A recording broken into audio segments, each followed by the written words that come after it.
خدا ان کی تعریف ہو کیونکہ وہ بھلا اور اس کی شفقت ابدی ہے۔ عزیزو، تیموتھیوس کے نام دوسرے خط میں اور اس کے تیسرے باب میں لکھا ہے کہ بلکہ جتنے یسوع مسیح میں دینداری کے ساتھ راست بازی کی زندگی گزارنا چاہتے ہیں وہ سب ستائے جائیں گے۔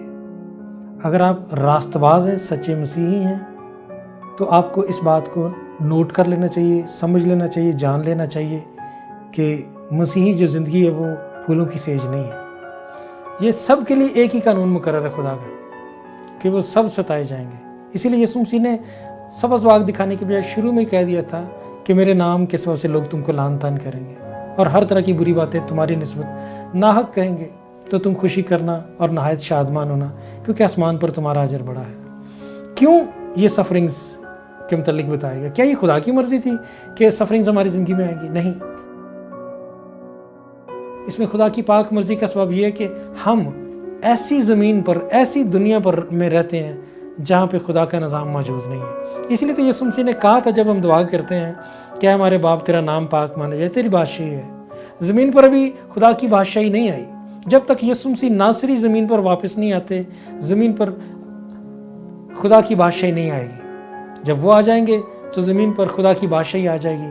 اس وقت کسی بھی ایماندار کو، یسوع مسیح پر ایمان رکھنے والے کو تو کیا، دوسروں کو بھی سفرنگ میں سے گزرنا نہیں پڑے گا، کیونکہ خدا کی بادشاہی میں خدا لوگوں کو سفرنگ سے بچا لے گا۔ اس لیے ابھی اس دنیا میں چونکہ ہم خدا کے لوگ ہیں، راستہ باز ہیں اور راستہ بازی کی زندگی گزارنا چاہتے ہیں، اس لیے ابلیس کی طرف سے، دنیا کے نظاموں کی طرف سے ہمیں سفرنگز کا سامنا کرنا پڑے گا، کیونکہ ہم جھوٹ نہیں بول سکتے، ہم غلط طریقے سے پیسہ نہیں کما سکتے، ہم جھوٹ کا ساتھ نہیں دے سکتے۔ قدم قدم پر لوگ ہمارے مخالف ہیں اور ابلیس بھی لوگوں کو اکساتا ہے تاکہ وہ ہماری مخالفت میں کھڑے ہو جائیں۔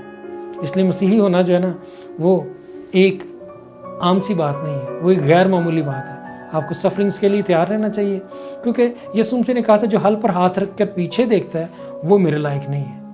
اگر آپ ڈرپوک ہیں تو آپ خدا کی بادشاہی میں نہیں جا سکتے۔ مکاشفہ کی کتاب کے آخری ابواب میں، آخری حصوں میں آپ پڑھ سکتے ہیں، وہاں ایک لسٹ دی گئی ہے جو لوگ خدا کی بادشاہی میں شامل ہوں گے۔ وہاں اس لسٹ میں سب سے پہلا جو حیران کر دینے والی بات ہے وہ یہ ہے کہ ڈرپوک خدا کی بادشاہی میں داخل نہیں ہوگی، بزدل خدا کی بادشاہی میں داخل نہیں ہوگی۔ اگر آپ بزدل ہیں تو آپ خدا کے لائق نہیں ہیں۔ اگر آپ سفرنگ سے ڈرتے ہیں تو پھر آپ مسیحی نہیں بن سکتے۔ سفرنگ کسی بھی طرح سے آئے گی۔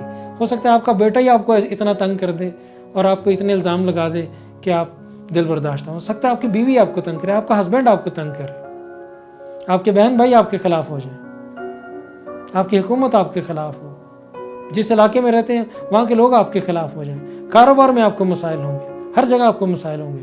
لیکن اگر آپ مضبوط ہیں اور یسوع مسیح آپ کی زندگی کا مین حصہ ہے اور وہ آپ کا نیوکلس ہے اور آپ جیزس سینٹرک لائف گزارتے ہیں، تو پھر آپ کو پرابلم نہیں ہوگی، کیونکہ خدا آپ کو مضبوط کرے گا۔ اسی لیے لکھا ہے کہ جو مجھ میں ہے وہ اس سے بڑا ہے جو اس دنیا میں ہے۔ اگر آپ کے اندر یسوع رہتا ہے پھر آپ سفرنگ سے نہیں ڈریں گے۔ خدا آپ کو برکت دے۔